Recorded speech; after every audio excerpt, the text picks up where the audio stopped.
ఉగ్రవాదుల దాడిలో ప్రాణాలు కోల్పోయిన మధుసూదన్ రావు కుటుంబ సభ్యులను డిఆర్డీఓ మాజీ చైర్మన్, ఆంధ్రప్రదేశ్ ప్రభుత్వ ప్రత్యేక సలహాదారు జి. సతీష్ రెడ్డి పరామర్శించడం జరిగింది. కావలి ఎమ్మెల్యే దగ్గుమాటి వెంకటకృష్ణారెడ్డితో కలిసి మధుసూదన్ రావు కుటుంబ సభ్యులను పరామర్శించి వారిని ఓదార్చడం జరిగింది.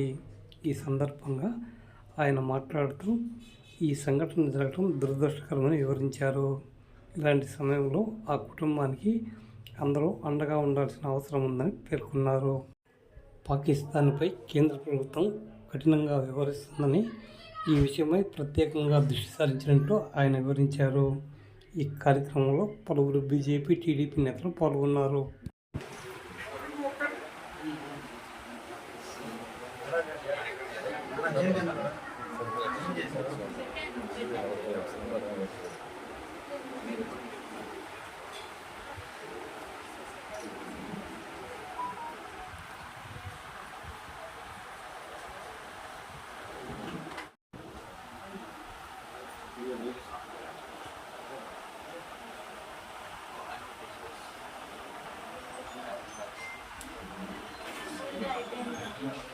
కావలి పట్టణానికి చెందినటువంటి మధుసూదన్ రావు కాశ్మీర్లో జరిగినటువంటి టెర్రరిస్ట్ దురాగత చర్యల్లో బలైనటువంటి అందరికీ తెలిసింది.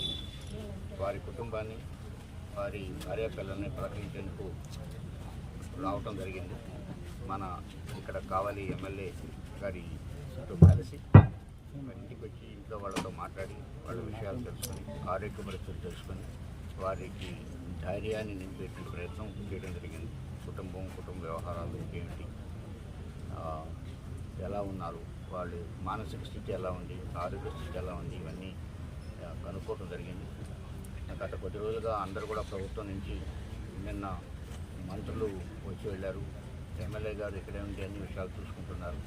ఈరోజు కూడా ఎమ్మెల్యే గారు ఏమేమి కావాలి, ఎలాంటివి కావాలి అన్నీ కూడా అప్పటికప్పుడు డాక్టర్ని పిలిపించడం, అన్ని పరీక్షలు చేయించడం కూడా జరిగింది.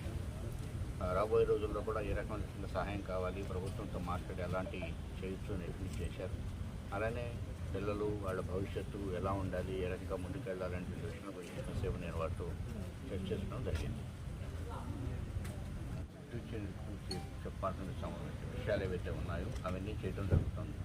రకరకాల విషయాలు అట్నే ఆ దేశం జాగ్రత్తగా ఉండాలి, దేశాన్ని ఇబ్బంది పెడతాము ఈ రకమైన చర్యలతోనేటువంటి దీనికోసం ఒక సమాధానంలాగా, మొట్టమొదటి సమాధానంలాగా ఈ చర్యలు తీసుకోవడం జరిగింది.